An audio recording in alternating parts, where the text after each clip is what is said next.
On the June edition of the Local Click, we welcome Miss Kathy Hendrixson from the Justin Potter Library, as well as Leah Gregory, our DTC engineering clerk here.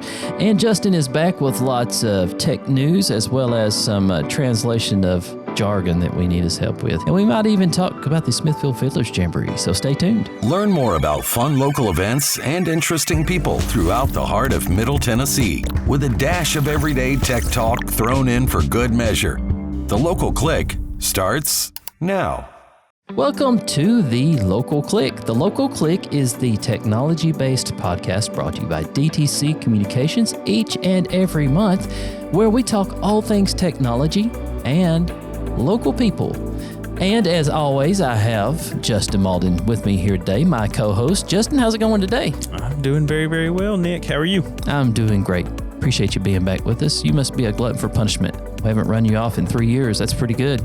I haven't been given an option in 3 years. Well, yeah, I did tell you to be here. So maybe that's part of it. I didn't know there was an option not to be here. Oh, I didn't mean to, falsely give you that impression. No, you have to be here. We have a lot of fun in all seriousness, though, and appreciate you helping out. You do a great job with it. So before we get into talking about some of our guests that we have on the program today, June is here, which means July is actually just around the corner. And something big always going on in July in our neck of the woods is the Smithville Fiddlers Jamboree. Are you ready, Justin? I am never ready for the Fiddlers Jamboree. It is a long but good weekend. Yes. It'll be a long weekend. Be lots of people, lots of music. Yes. Lots of vendors. Yes. The crafts. Yes. Lots of good food. Absolutely. And I don't know. At some point, we need to figure out the over-under for how many times Sally Gooden is going to be played. Man, that's almost impossible. I think we need to project. I think it's going to be played. How many times? You think so? It's going to be played. Oh man, I don't know if I can count that high. I'm going to calculate. Okay. Let's think of a number. Let's think of all the categories that will use it. They're not playing their own songs. It's going to be tough. 400 times. 400. You're going 400. It could be way over. The fun part is not only do you get to hear it the first time it goes on, you get to hear it a second time when you get to count those 400 times to see if you're right. Yeah, we'll just say it's 400. Okay, close enough. Is that what you're saying? Yes. The funny thing about that song is I don't know that I had ever really heard that song, or probably had, but hadn't thought of it. But now there is no denying. Anytime I hear it, I know exactly. You know it well. That's right. I know that song through and through. The house band will play it just a few times. Yeah. Down there on the square in Smithville. Hey, you got to have some good music for those dancers. Yes. Yeah. And the dancing will be great. All the different types of dancing. Everything about it is great. Flat foot, buck dancing, clogging. They're going to have it all. You sound like an expert. But, you know, as much as I have seen it now, I can tell you the difference in the flat foot, in the buck dancing, and the clog. Maybe not exactly specified the rules, but I've got the general gist and the idea. I can talk to Miss Kim, see if I can get you on the judging team. You know what's going to be there, though. It's very special this year at the Jamboree. For the Blue Blaze Award segment, we have a 14-time Grammy Award-winning artist who's going to be in Smithville, Tennessee on that Saturday, July 4th at 5. Mr. Dan Tyminski. Mm-hmm. It's pretty awesome. It's very special, the people that they get on the stage each and every year. It's not often that you get a Grammy Award winner, let alone somebody who's won Grammys in double digits. Yes. that gets to play for you. And I think I saw a video not too long ago of him promoting the Jamboree. You did? Correctly. Yeah, I saw that as well. He's even promoting it, so he's excited about it. And he's excited about being here. Man, oh man, listen. Smithville, Tennessee, Fiddlers Jamboree, July 4th, the Dan Tyminski Band. I know you want to be there. You know you want to be there. You know what I want you to do. Go find a friend who doesn't think they like bluegrass, bring them along, and prove to them that they love bluegrass music with the Dan Tyminski Band. We're going to have a big time. I just found out I'm going to receive a Blue Blaze Award. I'm honored, and I know that does not happen without you fans showing up, so we can't wait to see you July 4th. Fiddlers Jamboree, Smithville, Tennessee, with the Dan Tyminski Band. he's excited to come to Smithville, which tells you the official festival of the state of Tennessee, the Smithville Fiddlers Jamboree and Craft Festival, means that much. If you've ever seen the movie Oh Brother, Where Art Thou? You've heard the song Man of Constant Sorrow that George Clooney pretends he's singing during the movie. That's Dan Tyminski's voice, actually, right there. It's pretty neat. That's pretty. Yeah, I did not know that. Yeah, I know the movie. Now I'm gonna have to go back and watch that and listen. That's and listen right. for that. Amazing singer, and he has spent most of his career actually on the road with Allison Krauss and Union Station. So he's got his solo gig going now with his band, but we're very excited to have him. It's gonna be a lot of fun. Yeah, it's gonna be entertaining. It's gonna be awesome. We'll have live wall-to-wall coverage. That's right. If you can't be there, That's right. but get down there to the square in Smithville, because we'd love to see you in person.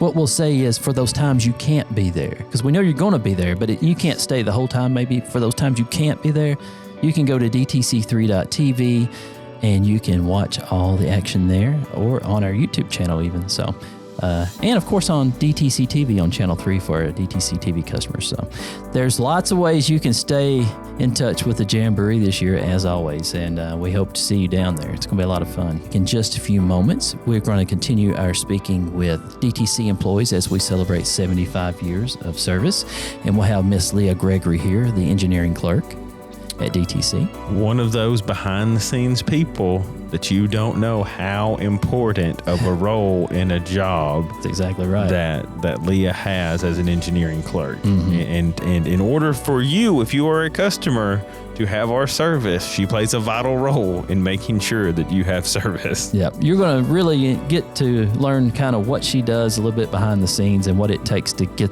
that service turned on for you. So stay tuned for that interview. But first, before we do that, we're going to speak with someone. I don't know where this lady gets the energy from. I don't know where she gets her energy from. I wish I had half the energy she does. She's one of the hardest working people I've ever met. Just a great person. It's going to be a lot of fun. We got Miss Kathy Hendrixson from the Justin Potter Library.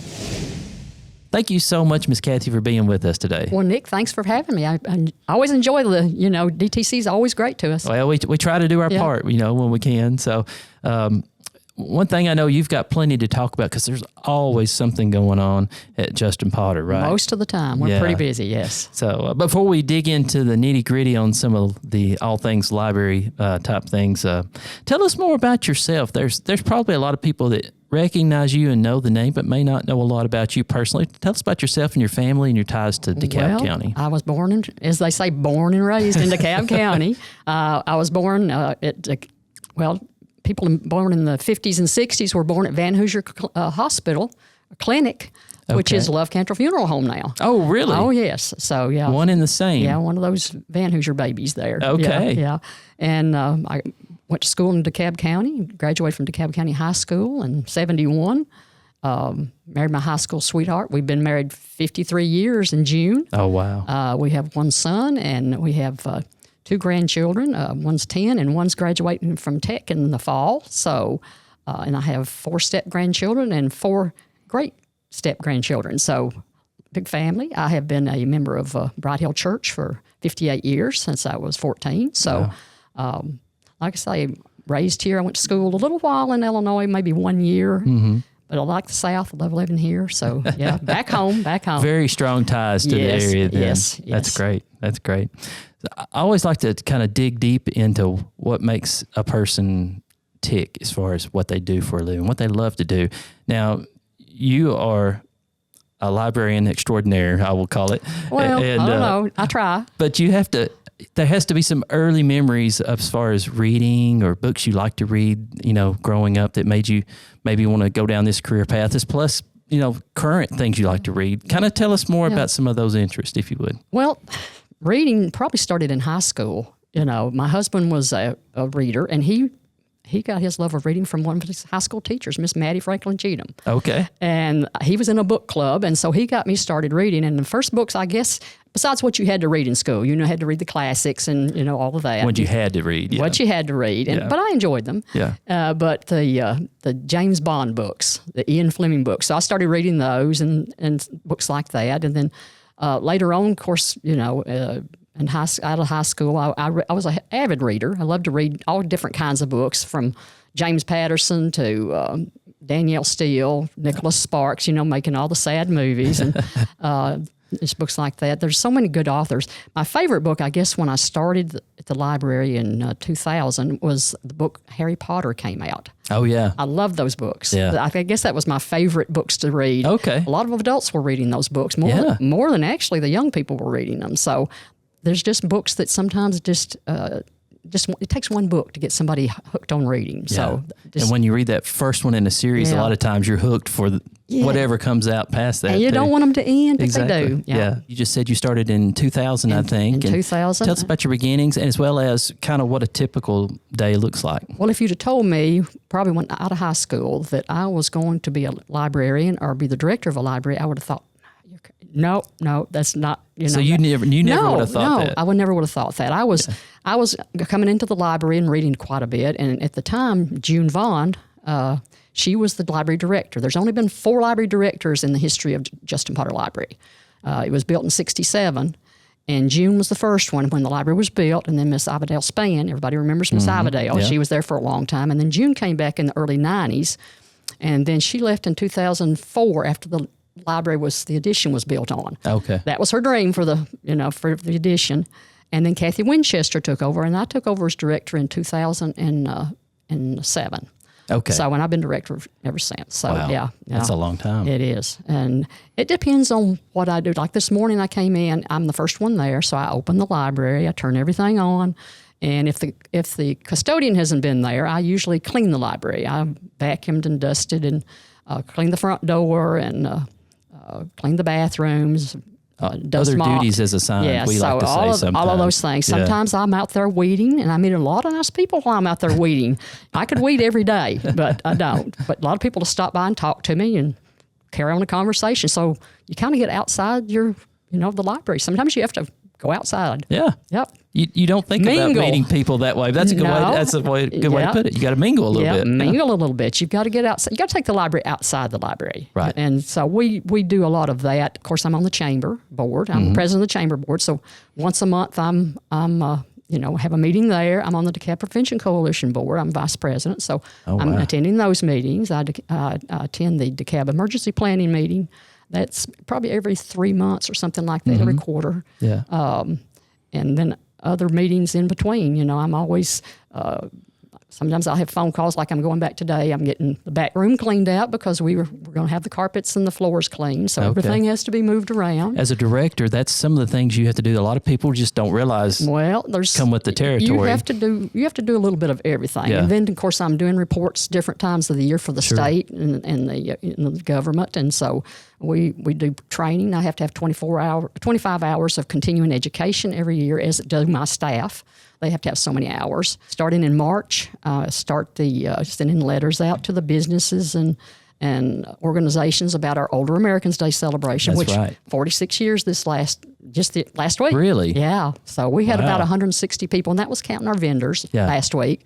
Could not do it without the businesses and organizations, and it's a partnership. I love partnerships. Sure. Partner with the senior centers, both senior centers, Pam at the Smithville Senior Center and Jennifer down at the Alexandria Activity Center down there now. That's right. It's the Activity Center. That's exactly right. And then the businesses that furnish everything. I have a wonderful library board and staff. I mean, they're so supportive of, and staff's always into something. In fact, I left them doing projects today. They're always trying to find new ways to serve the public and enhance what we do for the public.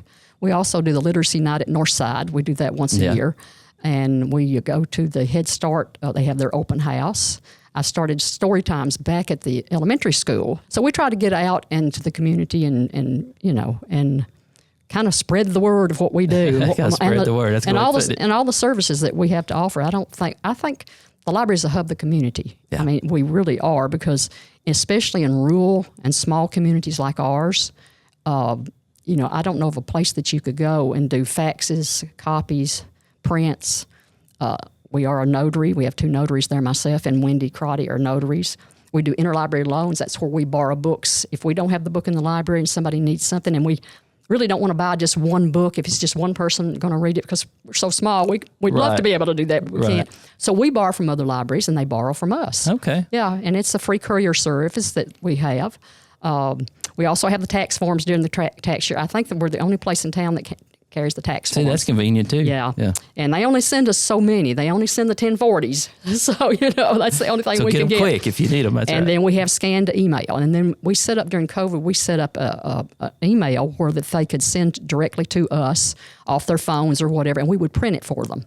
So we're still doing that. Neat. People love that. They'll send it. We'll have a whole slew of those, on email. That's something I wouldn't have thought about, but it makes a lot of sense. They do. They will send them to us, and that way they don't have to get on the computers and, download It's themselves. easier. It is. It's a lot easier for them. So, and then we have voter registration forms that they can fill out there at the library. So it's, and then we have a wonderful genealogy room. So, and that's all because of Mr. Tommy Webb and, and some legacy. others, and, that he started all of that. Yeah. And he's left it for us. And that's awesome. So I do a lot of that because he's, he had it all in his head. Yeah. I'm having to look things up. As long as I've got it and I can look up. But we have people call all the time wanting information on, certain family ties. Family ties. It's DeKalb County family ties. Yeah. So we have the Reads program where it's you download from Libby.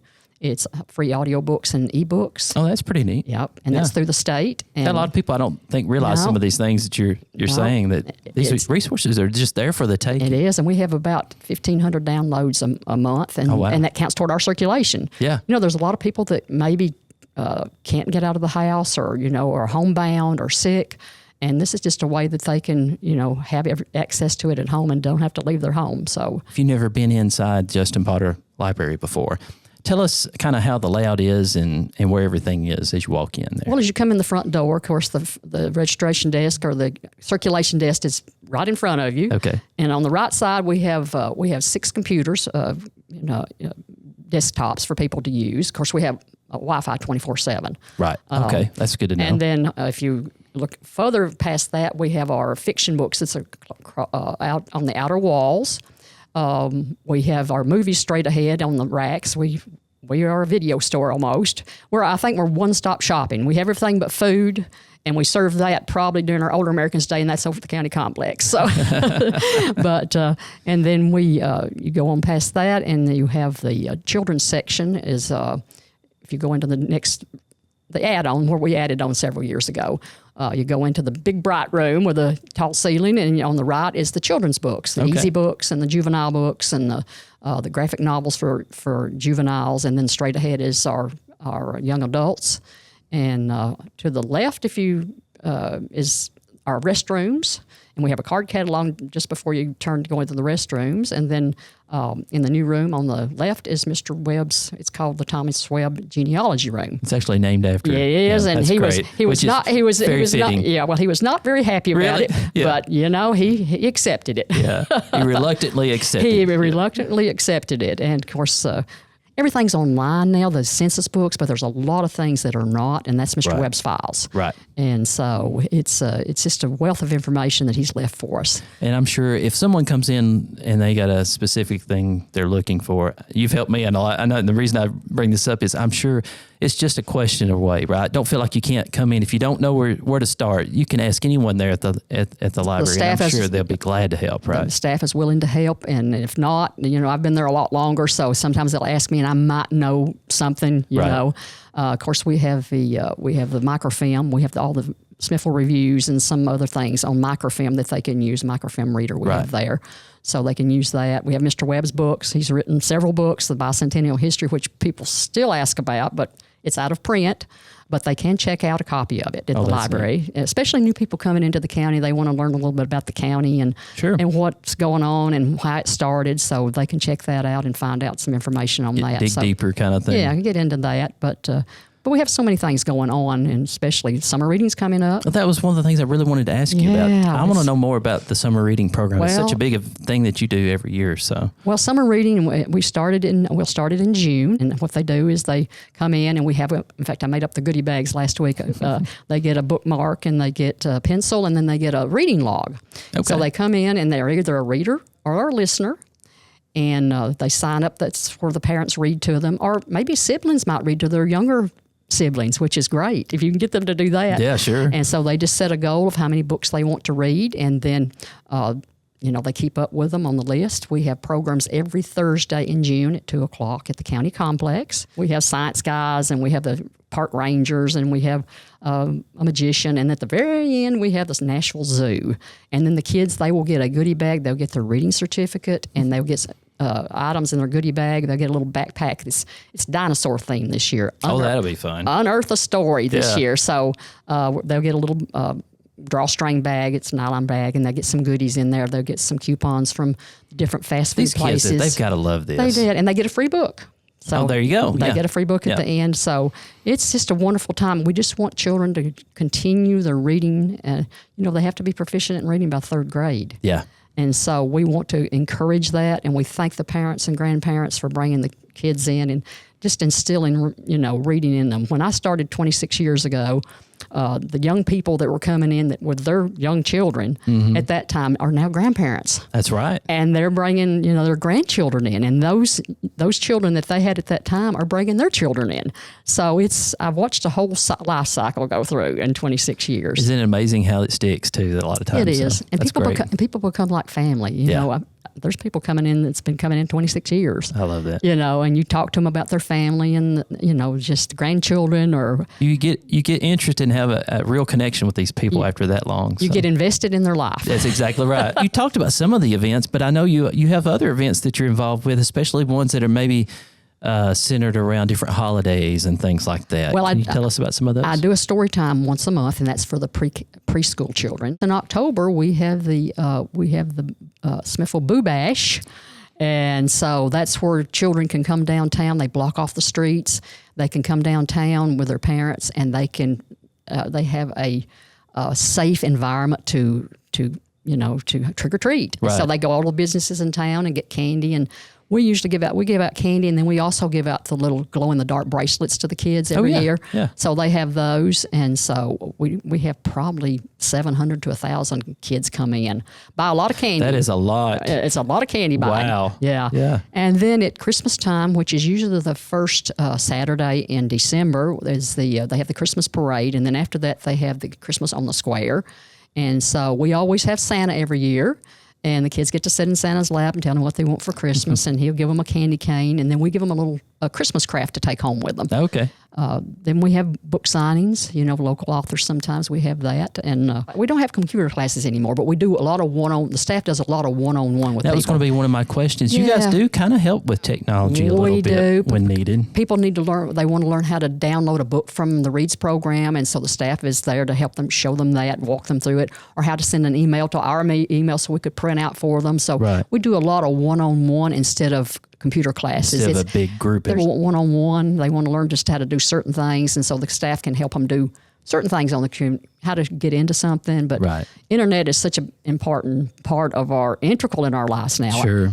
26 years ago, I would have never thought we would be where we are in the internet. And now we really can't function day to day without it, to be honest with you, in most circumstances. Our operating system is, online. It's all tied in. It all tied in together, and the things that we can do on that, the cataloging that we could do, and you've got to keep current. You've got to adapt to the situation. You've got to adapt to what people need so that they can do everything that they need to do. So really, that reliable internet there at the library is very important then, just to keep things going. And that's from DTC. Oh, we try to do our part. There you go. There you go. Right. We have Wi-Fi 24/7. I have come in on the library maybe on the weekend, and there's cars out there from Colorado or places like that. We even had someone several years ago that was staying down at the lake from Australia. Oh, wow. And so they were coming into the library to check their email for back home and, conversing with a family back home. Yeah. So, you get all kinds come That's in. handy. It is a handy thing. Well, if someone wants to learn more about some of the things we've talked about, there's so much going on. I know we can't probably mention everything, but there's got to be a way that they can kind of keep up more with what you're doing. What's a good way to keep up with things at Justin Potter or at the Alexandria branch? Well, we have Facebook, we have Instagram, we have a website, which is dekalblibraries.net, so you can do that. Or you can call us. We're at 615-597-4359 or 529-4124 at the Alexandria Library. We are open 6 days a week. Alexander Library is open 4 days a week. You've got to be one of the hardest working people that I've ever had the joy to meet, and we appreciate everything you do for DeKalb County and the library system. Well, I appreciate, it takes all of us working. I've got a great staff, That's so right. I could not do it without. They make me look good. They're techie, I am not. So, It takes everybody, right? It takes us all working together, and we just have to get out there and adapt to what we need to do in the community, and we're there to serve the community. Yeah. So, I tell the staff, if you give someone comes in, we always speak to them and smile at them. Smile at somebody. Your smile is free. And if you smile at someone, they have to smile back at you. That's right. Even if they're having a bad day, a smile. That's usually the best way to start a relationship of helping someone there. Yeah, So. and you'll get somebody come in, maybe they look like they're just having, and then you smile at them and their whole face just lights up. So, treat people the way you want to be treated, and it'll work out. Hey, a lot of wisdom there. A lot of wisdom. Well, Thanks, Miss Kathy. I really appreciate you being with us today, and great luck on everything that you're doing. And you're welcome back anytime to inform us on all the latest and greatest going there. Well, thanks, Nick. I appreciate you letting me be on today to talk about all the things I love. There you go. Everybody stay tuned. We've got more of the program coming up in just a moment. Ooh, I'll get it. Grandpa! Hey. Want to play my new game with me? Well, sure. I'd love to. Okay. Let's go. I got you. Right off my Get me. roll. No. I'm gonna catch you. I'm gonna catch you this time. Oh, Sharing memories while staying connected. DTC Internet makes it all possible. My name is Kyle Owen. My wife and I own and operate Kyle Owen Farms here in Carthage, Tennessee. I guess for our area, we're a large-scale operation and sort of forced to be that way, large amounts of acres and small profits per acre. Having the high-speed internet down here from DTC has just been amazing. There's a lot more aspects of the farming side that uses the internet than people realize. Whether we're in combines, tractors, sprayers, wherever we may be, we're constantly transferring data. All of our equipment now is equipped with satellite-guided GPS. It's much easier on the operators. You're nowhere near as fatigued as you would be if you were actually driving the machine by hand. We can monitor our equipment, our grain system, everything wirelessly, so the high-speed internet has just been a blessing to us. We love DTC simply because of the speed and reliability of their internet service, the dedication they have to the rural community, and the dedication that they have to their customers.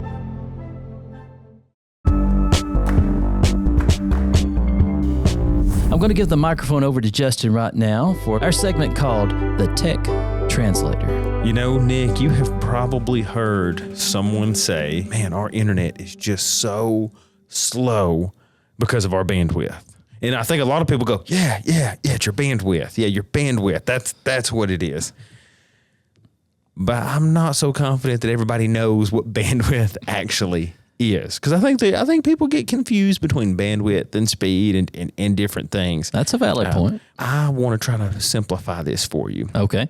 And if you think in terms of some water and you try to put it through a 1/2-inch pipe, right?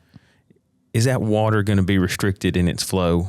Is it going to flow the fastest that it can? You apply the same amount of pressure through a small pipe, and the water pressure will be higher on the other end, but the flow of water itself isn't going to be that fast. Okay. But if you get a little bit bigger pipe, you go to a 1-inch pipe, you go to a 2-inch pipe, you go to a 3-inch pipe, or where I live on our water main, we have a 12-inch water main. Yeah. Okay, so we've got a very large pipe that water is flowing through. And the reason why they want a 12-inch pipe on that main water main is because it can handle the bandwidth of water that's going to be going through it. Okay. The amount of water as that pipe increases, the wider that pipe is, the more water can flow through it, unrestricted. Well, how does this relate to internet? That was going to be my next question. You may be asking, all right, so, okay, well, you've explained these things to me. Well, say you've got a normal-sized pipe coming into your house for your internet. 10 years ago, 20 years ago, 5 years ago, pre-COVID, you may not have needed as large of a pipe coming into your home to facilitate your internet usage. But as we're going to talk about on before the Wi-Fi here in a moment, the way that we consume things is not the same that it used to be. So now in my home, if I, let's let's check this. Fun question. How many devices do you think I have connected to Wi-Fi in my house? 50. Currently, right now, I have 66 devices. I tried. I have 66 devices. I thought I was high at 50. So. Yeah, I have 66 devices connected to my internet connection. Wow. And I think the average now is getting closer to 50. Okay. By the time you add everything, because you have cell phones that are connected, you have streaming devices that are connected. I have smart appliances that are connected. I have a security system that is connected through the internet. I have cameras that are connected through the internet. I have something that monitors my energy usage connected to my refrigerator. Internet. Yeah, I do have a refrigerator connected to the internet. I just had a feeling, yeah. I do have a refrigerator. It is not, it doesn't tell me when I'm out of stuff, but it gives me basic alerts like, hey, you left your refrigerator door open. Which is a good function. Yeah, That's a good function. But as technology advances, we need a bigger pipe. Right. We need more bandwidth, because it's not just I have one computer that I have hooked up to a dial-up connection, and it's physically hardwired, and it's the only thing that's connected.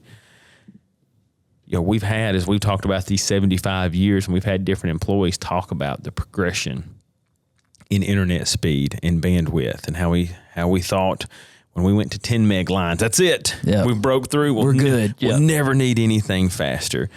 But unfortunately, everybody, when you get into a home with children like me, I have children, I have a spouse, we're all fighting for that same bandwidth speed, and we're all connecting with different things. So I may be watching a television show, my wife may be searching the internet, I may have a child who's playing a game on a tablet, and another child that's streaming something, or they're internet gaming as well. And all that's coming through the same pipe. So what do we want? The larger the number that you have, and you hear gig speed, and we love to talk about gig speed because we've got world-class technology right here. Thankfully, we can offer bandwidth that we can meet your needs. Bandwidth is not as complicated as it sounds. And for this segment of the Local Click, we continue our visit with some of our very important DTC employees who keep things running smoothly. We appreciate them very much, and we're lucky to have Miss Leah Gregory. How are you today, Leah? Great. How are you? I'm doing great. And you are the engineering clerk. Let's get to know you a little bit better. Tell us about yourself and your family and your ties to the area. I'm a lifelong resident of Smith County. Other than right after I got married, I lived in Murfreesboro for a few years. Okay. But my husband and I have lived in Smith County for 20 plus years now. Oh, wow. Have two sons that are grown. Campbell, who's 26, Cade, who is 23. We're both big in sports in Smith County, so that was a big part of our life.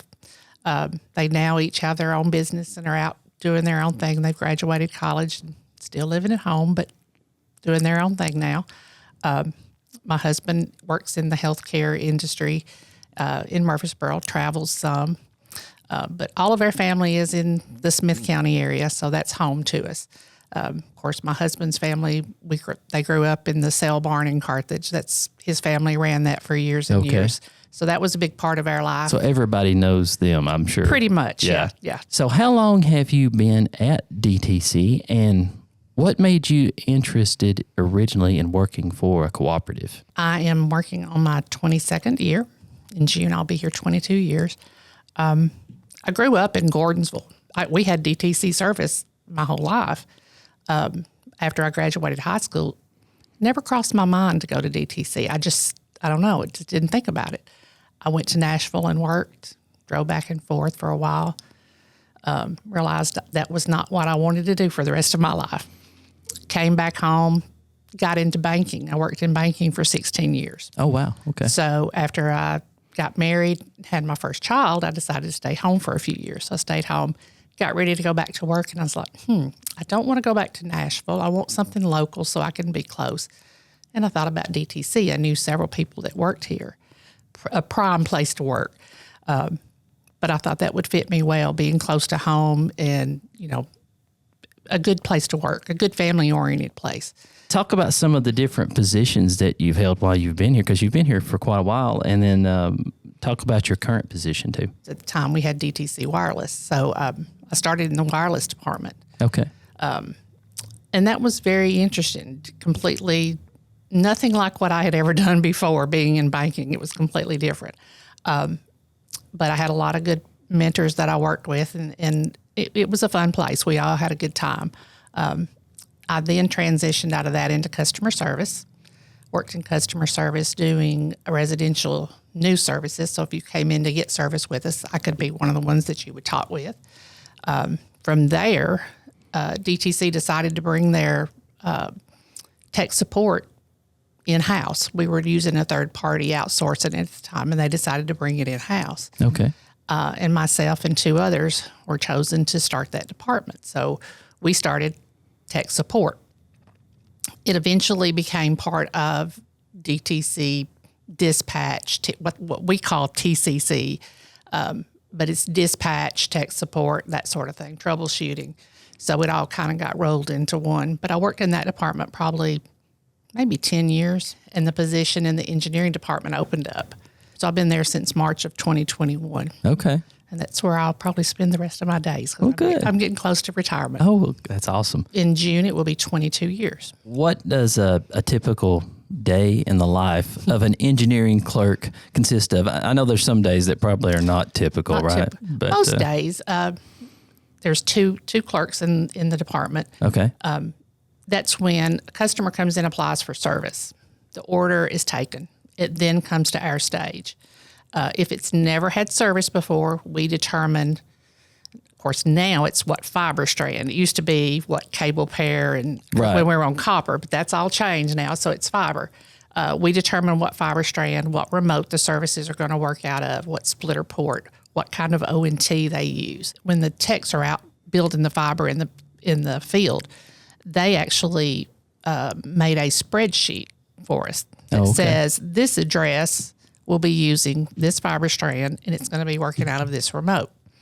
So if somebody comes in for service and the address is on our spreadsheet, we can say, okay, we're supposed to use this fiber strand.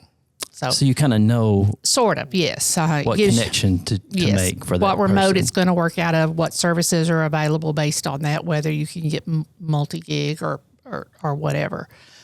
But we assign the facilities at that point, the ONT, and then if it has to be spliced, any of that, it's sent on into the engineering department, and they get that done from there. Wow. You mean so when someone orders new service, they don't just say, I'd like new service, and then you hit one button and it just turns on? If there's been service there before, sometimes. It could possibly, right? Sometimes, Yeah. but yeah, I think that was the big misconception. Everybody thought there was a switch that you went and you flipped the switch and poof, it worked. You just hit one button and Right. it's automatic. Yeah. Eventually, one of these days, it may get to that point Right. after everybody has had service. At least once At in least that once. location. Yeah. But no, it's not just flip a switch. Well, you get to see a lot of projects before they ever hit the ground then, it sounds like. do.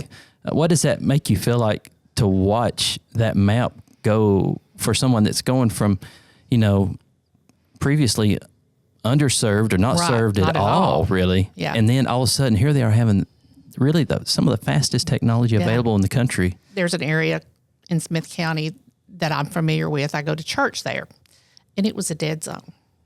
Nobody wanted it. I mean, it was just cell service was terrible. There was no internet You just service. had no options You had for no it. options Yeah. because there just wasn't that many people there to justify the cost it would be to Right. serve. That was one of the areas we went to first, and I had lots of friends, lots of people that I went to church with. So that was kind of a weekly thing when I'd come in. How close are we? When are we going to be getting service? Because they would see the trucks rolling down through People there. were excited about Oh, it. yeah. I mean, it was amazing that they went from nothing to high-speed internet and TV and phone, and That's got to be exciting to see. It that. was. Yeah. It was. It was.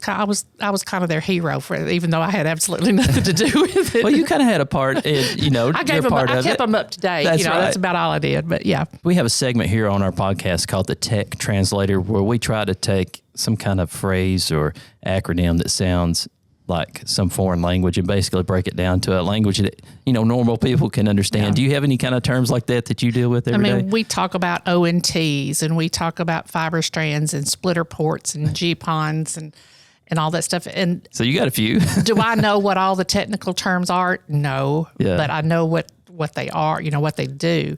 But yeah, people say, I don't know what you're talking about. It's kind of like Wi-Fi, Nobody really knew for a long time what Wi-Fi, what Wi-Fi was, Right. Wi-Fi, that's right. What is that Wi-Fi? From permits to project tracking, we kind of talked about it a moment ago. There's probably a lot of misconceptions about what it takes to get service started and that kind of thing.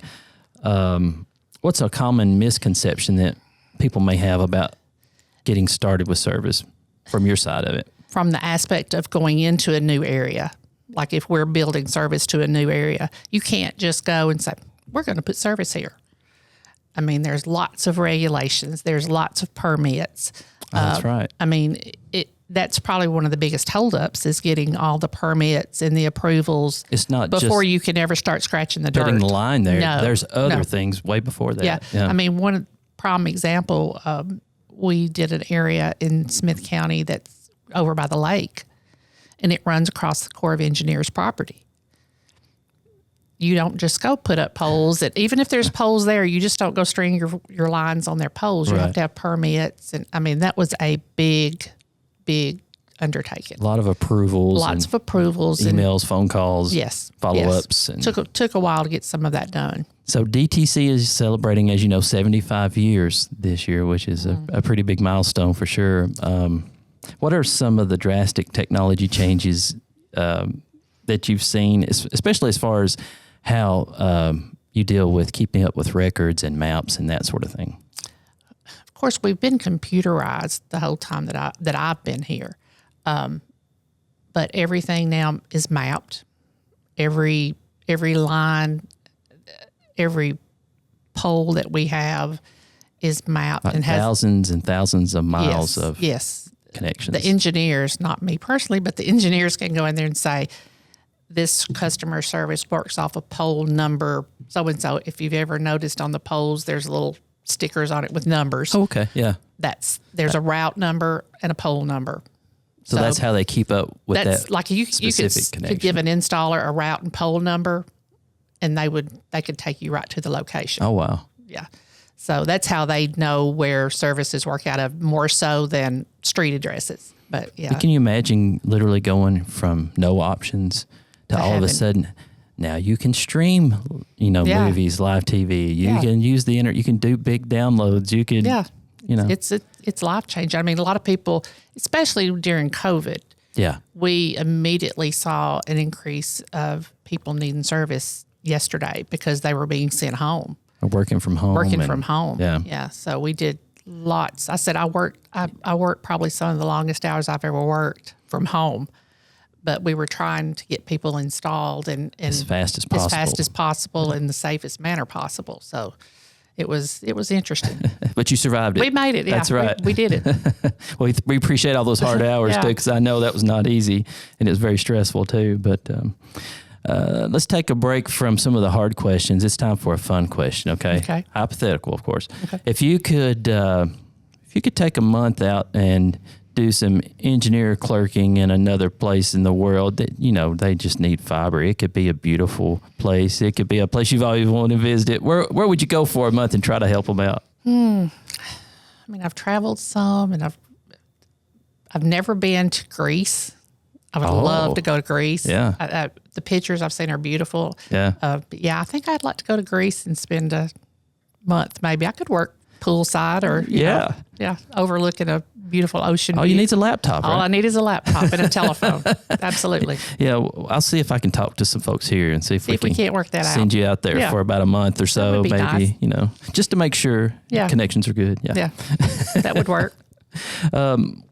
Last question before we go today. What has it meant to you personally to work for DTC for all these years? You've been here a very long time. Obviously, it must be a special place for you to stay with us that long. We appreciate that. But what does it mean to you to be here? Their family. Yeah. When I started here, I had already been through one career. My children were young, like 2 and 4 years old. So my children have grown up here. They've grown up with my fellow employees' children. They've played ball against each other. We've gone to picnics together. It's a big family. It really is. Yeah. Of course, a lot of them have gone on now. Yeah. And it's changed tremendously. But yeah, it's just a big family. Well, we're very proud to have you part of this big family, and thank you for everything you've done throughout all the years, because that's a lot of hats that you've had to learn to wear. And one thing I know about you personally is no matter what the task is, you're always willing to roll up your sleeves and jump in. So we appreciate that. Thank you. Thanks for having me. Hey, no problem. Everybody stay tuned. We've got more of the program coming up in just a few moments. Great communities attract talented people to live, work, and raise their families. We've deployed a high-speed network that helps the best and the brightest enjoy better lives in our smart rural community. Great small businesses provide jobs that help workers earn a good living and provide for their families while strengthening local economies. We deploy fiber internet that helps those businesses succeed. Great doctor and patient relationships create bonds that lead to healthier lives. We deliver secure connections so every home and rural healthcare provider can connect to the best healthcare options. Great schools help knowledge-hungry students learn, think creatively, and follow their passions. We've built the network that helps their dreams take off. Great farmers provide the food that sustains and nourishes our nation and the world. We keep those farmers connected to the technology that ensures their crops can thrive. We've planned, engineered, and constructed a cutting-edge communications network. We're committed to delivering future-proof broadband so our friends, families, and neighbors can live rich lives in smart rural communities across America. Your community is our community. We're your rural broadband partners. You do great things. We make great things possible. At DTC, we connect you throughout your home, powering how you live every day. And now, that connection doesn't stop at your front door. With Tri-Lite Mobile, you stay connected wherever life takes you.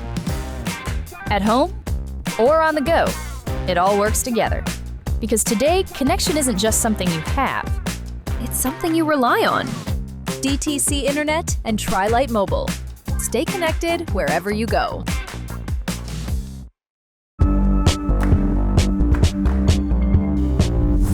It's time to hand the microphone over to Justin again. Take a walk back down memory lane, if you will, for our segment we call Before the Wi-Fi. Music used to be a different kind of experience.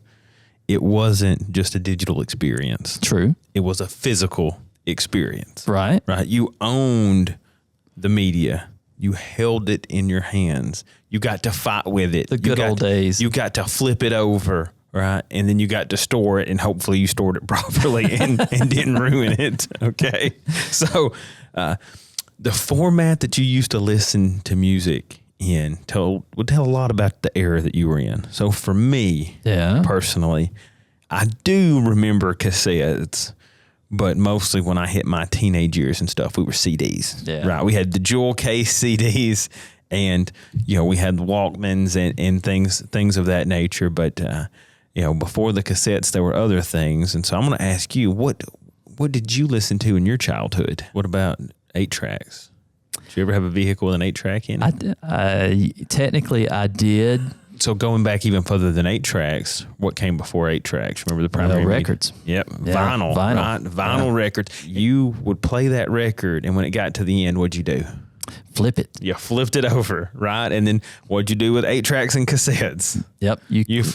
You got to the end, and hey, we got to listen to that other side. Yep. And technically on an 8-track, it's called the program button. I don't know if you've probably never used an 8-track player. I never used an 8-track. That was before my time. There was a button labeled program, and you had, if I remember correctly, you have 4 programs, and so that whole album was broken down into 4 segments. Every time you hit program, it'd play another part of that tape off that 8-track, so you could hear that portion of the music.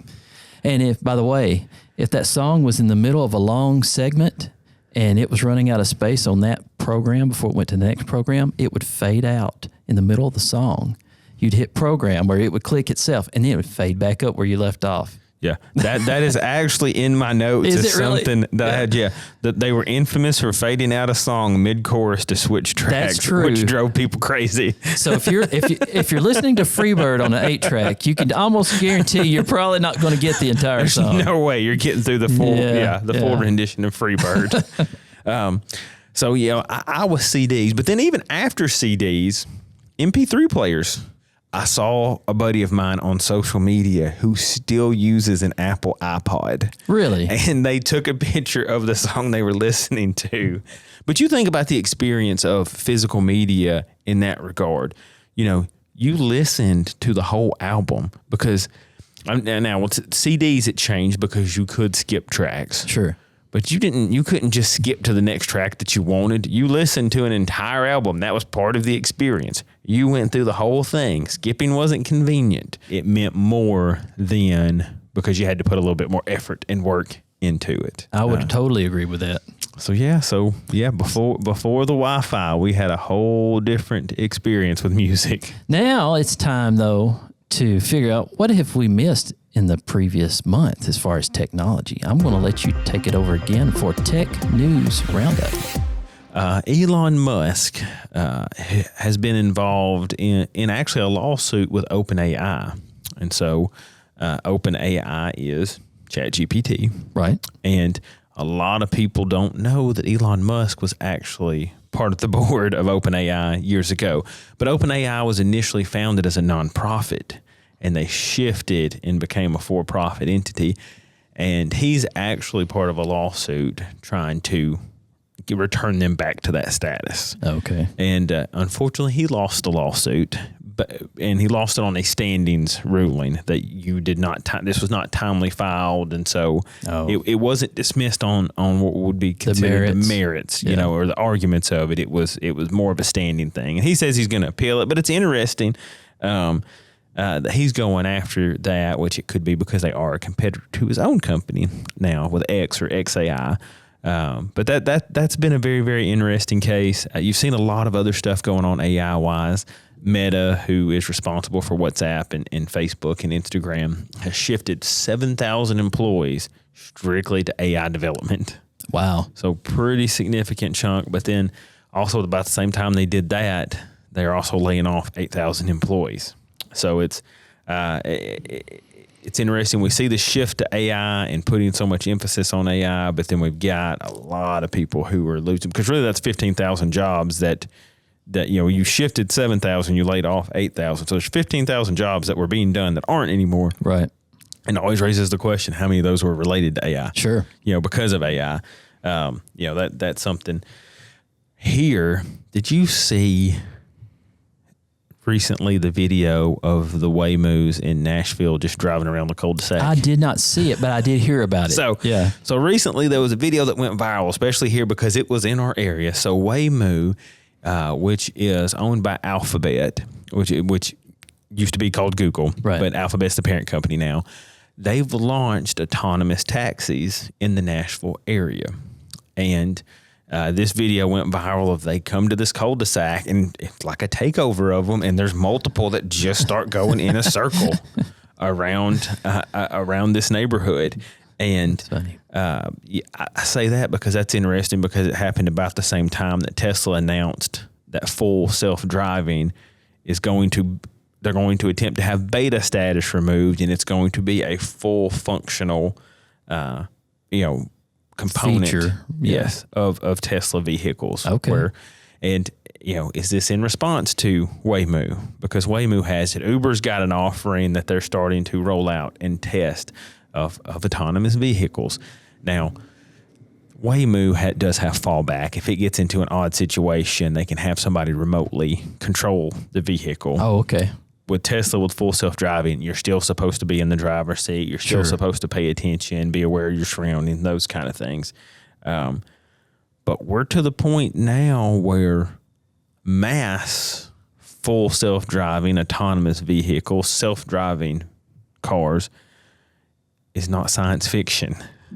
That it's it's those pieces, like we see the stuff that was on the Jetsons, and it's like, these are one of those things like, okay, this is becoming a reality now. It's still a little worrisome to me personally, because I just know that there's still some bugs possibly to get worked out. Yeah, well, that's why I say the piece of, you still have to be there paying attention. Yeah. Right. Like I mean, personally, I would never fully rely on it. Yeah. So yeah, you've got to be careful, and there's still a lot of room to grow and growth and things to be able to make that possible. Yeah. But the last thing that we're going to hit on, and this goes back to the AI space, and it's actually something recently here in our local area that was brought up with local government, is a new Gallup poll shows that 71% of Americans do not want an AI data center near them. So almost 3 out of 4 Americans don't want an AI data center. And so we talk about all this artificial intelligence stuff and how great it is and what all it can do. But in order for it to function, you've got to have the infrastructure side, right, the hardware side that powers it. Now, with that, you've got a ton of electrical use. You have a ton of water use, because most of those data centers are using water cooling as the way to cool down and to keep the energy usage is through the roof, because you've got all these CPUs and GPUs constantly running full throttle, and you got to have a way to cool them down. Right. Well, then you've got water usage implications. Well, then you got water discharge implications and sewer discharge, wastewater. There's just all kinds of things that are going. In addition to, we live in rural America, in rural Tennessee. Well, what does a data center end up doing to the landscape? What does it do to the land, right? It changes the land from an agricultural site, because that's where these are going. They're having to go in large areas where there's nothing else there, but then they're loud too. They make a ton of noise. So there's all these considerations that are being given. So yeah, there's a pro, there's the benefit of it, but there's a lot of cons to having an AI data center. There's a price to in your backyard. Yeah, yes, that's true.